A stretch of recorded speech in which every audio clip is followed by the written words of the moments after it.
আসসালামু আলাইকুম। হাজির হয়ে গেলাম একেবারে সহজ এবং মজার একটি রেসিপি নিয়ে। আজকের রেসিপি হলো কাতলা মাছের কালিয়া।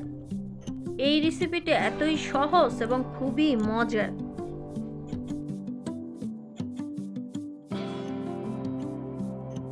কাতলা মাছের কালিয়া বানানোর জন্য এখানে আমি বড় সাইজের কাতলা মাছ নিয়েছি, আর এখানে কিন্তু আমি 3 কেজি কাতলা মাছ নিয়েছি একসাথে।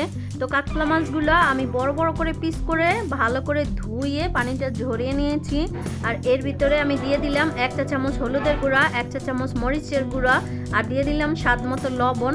আমি এইগুলো একসাথে দিয়ে ভালো করে মাছটাকে ম্যারিনেট করে নিলাম। মাছের সাথে হলুদ মরিচ মাখিয়ে 10 মিনিটের মতো রেখে দিয়েছিলাম। এবারে মাছ আমি ভালো করে ভেজে নিব। তেলটা আমি ভালো করে গরম করে নিয়েছি। এবারে আমি অল্প অল্প করে মাছ দিয়ে ভেজে নিব। একসাথে সব মাছগুলো দেওয়া সম্ভব না। মাছটা আমি একটু লাল লাল করে ভেজে নিব। মাছটা লাল লাল করে একটু ভেজে নিলে এই মাছের কালিয়া কিন্তু খুবই মজা হয়। আমি একটু বড় সাইজের মাছ নিয়েছি, আপনারা চাইলে কিন্তু এর থেকে একটু ছোট নিয়েও মাছের কালিয়া করতে পারেন। তো সব মাছগুলো ভাজা হয়ে গেছে। আমি যেহেতু বড় সাইজের মাছ 3 কেজি রান্না করছি, সেই জন্য একটু বড় পাতিলি বসাতে হবে।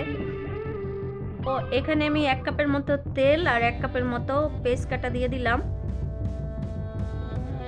পেস্ট একটু লাল লাল করে ভেজে নিয়েছি। এবারে দিয়ে দিব পেস্ট বাটা। এখানে আমি 1 কাপ পরিমাণ পেস্ট বাটা দিয়ে দিলাম। বাটা পেস্ট দেওয়ার পরে তেলের সঙ্গে একটু কিছুক্ষণ কষিয়ে নিতে হবে। আর কিছুক্ষণ কষানোর পরে আমি দিয়ে দিলাম 2 টেবিল চামচ হলুদের গুঁড়া। আর এখানে আমি দিয়ে দিলাম 1/2 কাপ পরিমাণ বাটা মরিচ। আমি বাটা মরিচ দিয়েই মাছের কালিয়া করব। এবারে দিয়ে দিলাম 1 টেবিল চামচ আদা রসুন বাটা, আর 1 টেবিল চামচ জিরা বাটা, আর দিয়ে দিলাম 1 টেবিল চামচ ধনিয়ার গুঁড়া। এবারে দিয়ে দিব স্বাদ মতো লবণ, আর দিয়ে দিব 1 কাপ পরিমাণ টমেটো পেস্ট। টমেটো পেস্টটা আমি ব্লেন্ডারে করে নিয়েছি। আপনারা চাইলে টমেটো সসও দিতে পারেন, তবে টমেটোর পেস্টটাই কিন্তু খুবই মজা হয় এই রেসিপিটায়। মশলাটা আমি ভালো করে কষিয়ে নিয়েছি। এবার পানি দিয়ে দিব পরিমাণ মতো। পানি দিয়ে ভালো করে এভাবে নাড়াচাড়া করে এবারে উপরে উপরে মাছগুলো দিয়ে দিব।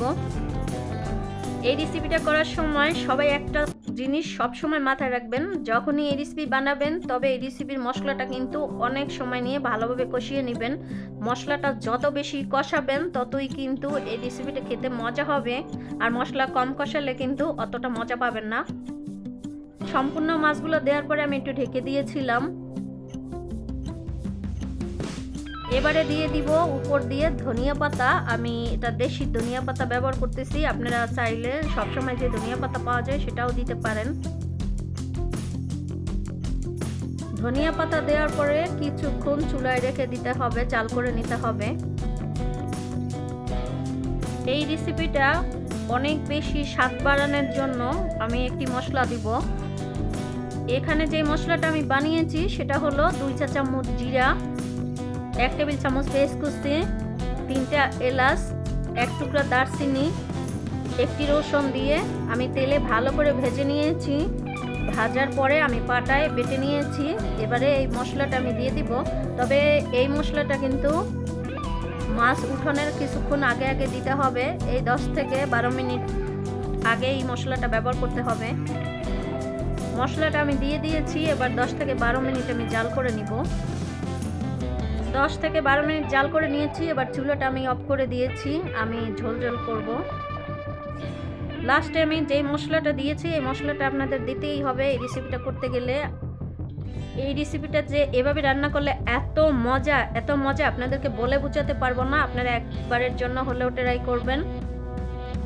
আজ এই পর্যন্তই। আল্লাহ হাফেজ।